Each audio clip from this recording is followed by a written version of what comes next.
Remote control का आविष्कार कैसे हुआ? दूसरे इस्तेमाल के लिए रिमोट कंट्रोल देखें।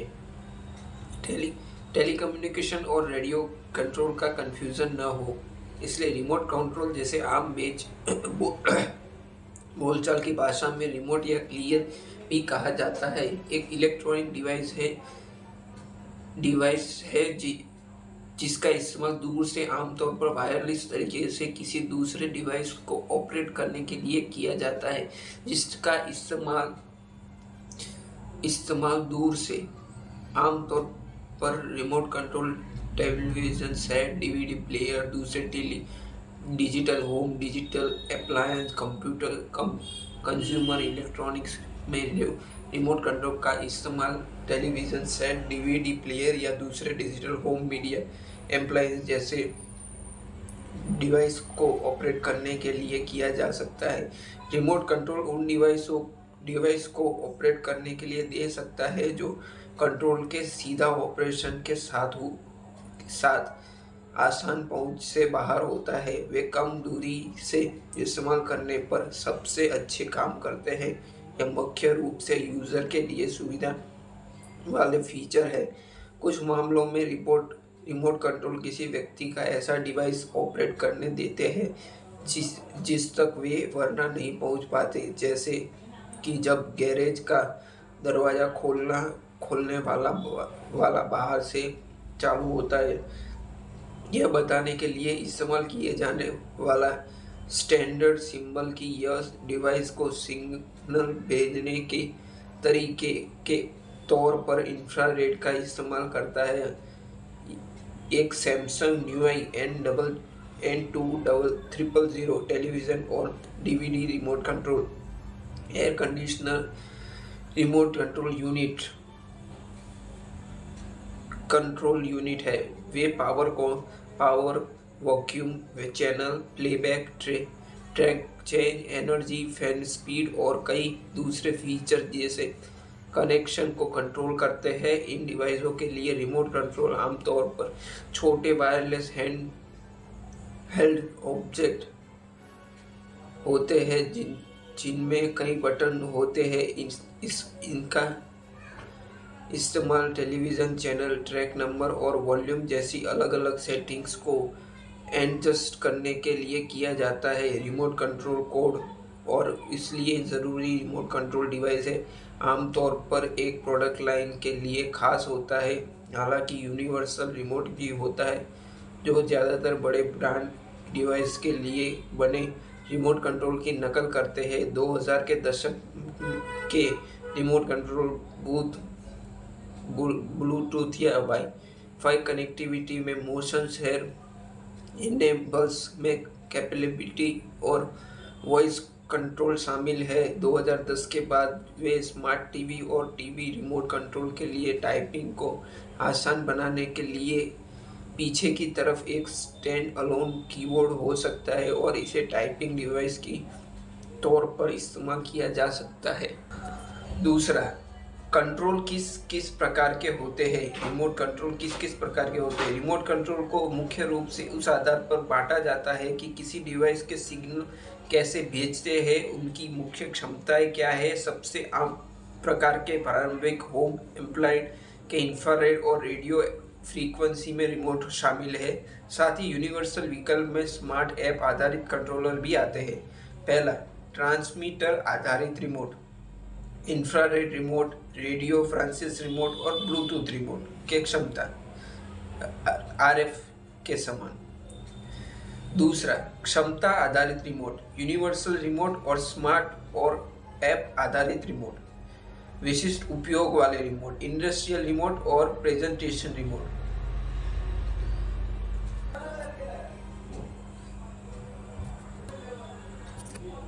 तीसरा, रिमोट कंट्रोल किस प्रकार से काम करते हैं? रिमोट कंट्रोल एक वायरलेस अदृश्य टॉर्च की तरह काम करते हैं जो आपके इलेक्ट्रॉनिक डिवाइस के संपर्क करता है। जब आप कोई बटन दबाते हो तो अंदरूनी माइक्रोचिप्स पर काम को बाइनरी कोड 0 और 1 का क्रम में बदल देता है। फिर यह उन निर्देशों को उनके जरिए भेजती है। इंफ्रारेड लाइट पारंपरिक टीवी रिमोट के इस्तेमाल होती है। रिमोट डिवाइस पर लगे ऑप्टिकल सेंसर पर रोशनी की एक अदृश्य किरण भेजता है जो काफ़ी हद तक मोर्स कोड की तरह काम करते हैं। इसके लिए सीधी और शायद लाइन ऑन साइड की ज़रूरत रहती है। रेडियो फ्रीक्वेंसी या ब्लूटूथ आधुनिक स्मार्ट रिमोट का इस्तेमाल होता है। ये डिवाइस को रेडियो तरंगे भेजते हैं जिससे आप दीवारों या बंद कैबिनेट के आर पार भी चीज़ों को कंट्रोल कर सकते हैं। पूरे वायरलेस कम्युनिकेशन प्रोसेस को 3 मुख्य चरणों में बांटा जा सकता है। पहला, बटन दबाना और एनकोडिंग। जब आप कोई बटन दबाते हैं जैसे वॉल्यूम बढ़ाना या पावर, तो यह रिमोट सर्किट बोर्ड पर एक कनेक्शन में भौतिक रूप में बंद कर देता है। रिमोट में लगा हुआ छोटा माइक्रो प्रोसेसर बटन की पहचान करता है। अपनी अंदरूनी मेमोरी में वो उस खास काम को डिवाइस में लिए संबंधित डिजिटल कोड को निकालता है और उसे सिग्नल में बदल देता है। दूसरा, सिग्नल ट्रांसमिशन। आईआर रिमोट के लिए कोड रिमोट के लिए लगे एलईडी को एक खास पैटर्न में तेजी से जलने और बुझने का निर्देश देता है। यह इंफ्रारेड लाइट का दृश्य प्रकाश स्पेक्ट्रम के बाहर होती है, यानी इंसानी आंखों को दिखाई नहीं देती। हालांकि इसे स्मार्टफोन कैमरे से देखकर पहचाना जा सकता है। आरएफ रिमोट के लिए टिमटिमाती हुई रोशनी के बजाय रिमोट में एक छोटे रेडियो ट्रांसमीटर की तरह काम करता है और एक खास फ्रीक्वेंसी के बाइनरी कोड को प्रसारित करता है। तीसरा, रिसेप्शन और कन्फ्यूजन। रिसीविंग डिवाइस पर एक अंदरूनी सेंसर टिमटिमाती रोशनी या रेडियो तरंगों को पकड़ता है। सेंसर अदृश्य चमक या तरंगों को वापस बाइनरी सिग्नल में डिकोड करता है और इसे डिवाइस के सीपीयू तक पहुंचता है। सीपीयू कमांड को समझाता है और संबंधित काम करता है, जैसे स्कैनिंग चालू करना या वॉल्यूम बढ़ाना। रिमोट कंट्रोल बने कैसे? रिमोट कंट्रोल एक प्लास्टिक की बाहरी खोल, सिलिकॉन बटन पैड और प्रिंटेड सर्किट बोर्ड को मिलाकर बनाए हैं। बनाने वाली कंपनियां प्लास्टिक और सिलिकॉन के हिस्सों के लिए इंजेक्शन मॉडलिंग का इस्तेमाल करती है और बोर्ड पर इलेक्ट्रॉनिक रास्ते प्रिंट करती है। इसके बाद छोटी कंप्यूटर चिप्स और इंफ्रारेड लाइट को एमिटिंग डायोड लगाए जाते हैं। बनाने के लिए प्रक्रिया मुख्य 4 चरणों में जाती है। सर्किट बोर्ड मशीन एक सपाट बोर्ड इंफ्रारेड लाइट प्रिंट करती है।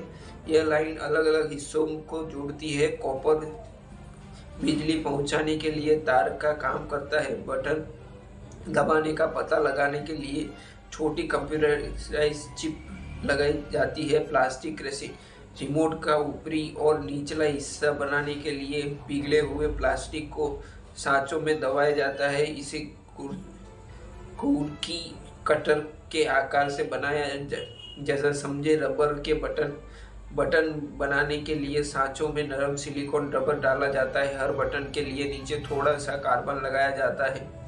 जब बटन बनाया जाता है तो कार्बन सर्किट बोर्ड को छूता है। इसके सटीक पूरा हो जाता है और चिप को पता चल जाता है कि आपने कौन सा बटन दबाया था।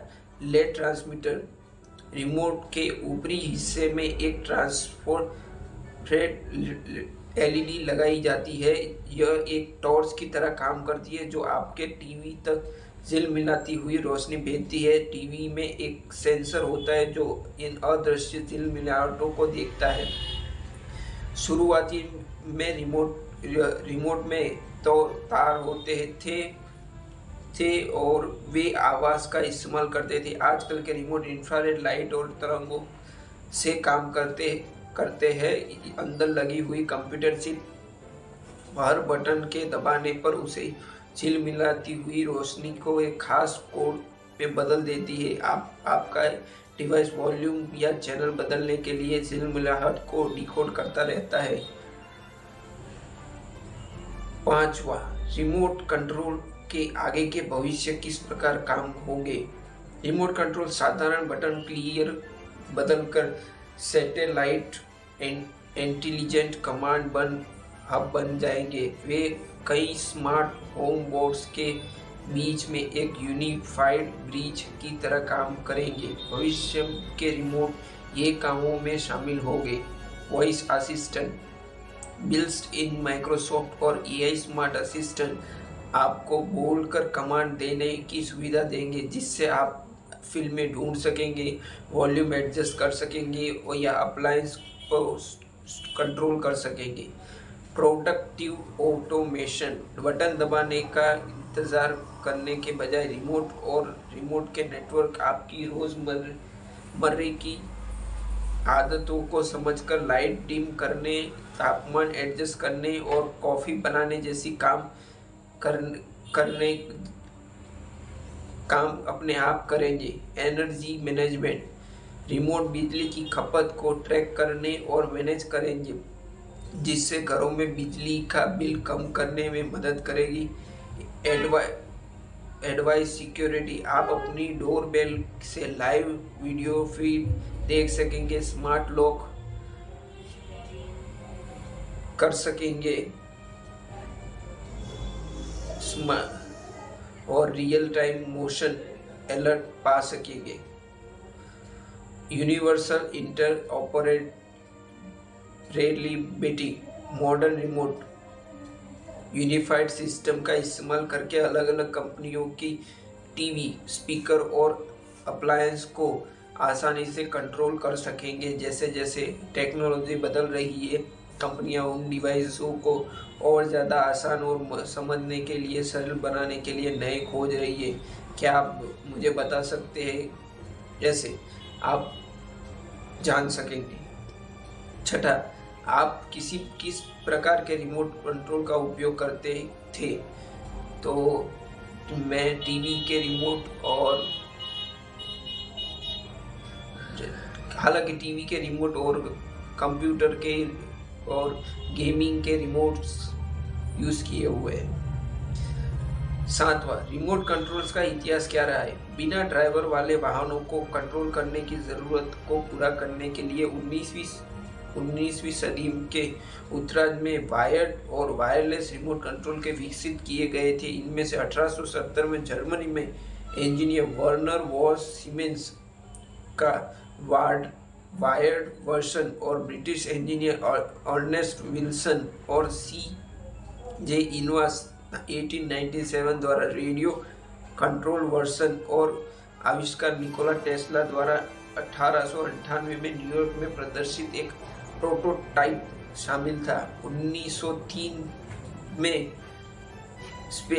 स्पेनिश इंजीनियर लियोनार्डो टोरेंस कैवाडो को पेरिस एकेडमी और साइजेस ने टेक्नोलॉजी नाम का रेडियो आधारित कंट्रोल सिस्टम पेश किया, जिसका इस्तेमाल वे आसानी जान को जोखिम में डाले बिना अपनी डिज़ाइन के लिए किए गए एयरशिप को कंट्रोल करने के लिए करना चाहते थे। सिग्नलिंग के लिए पिछला तरीका से अलग और जो कठोर क्रमिक स्थितियों पर निर्भर थे।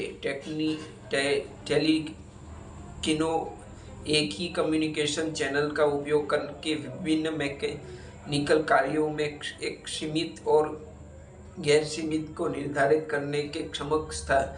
1904 और 1906 के टोरेंस ने 3 पहिया जर्मनी में जमीनी वाहनों में टेक्निकली परीक्षण करने का विकल्प चुना, जिनका प्रभावी रेंज 20 से 30 मीटर थी और 2 मीटर दूरी से एक मानव संचालित इलेक्ट्रिक नाव के गाइड था।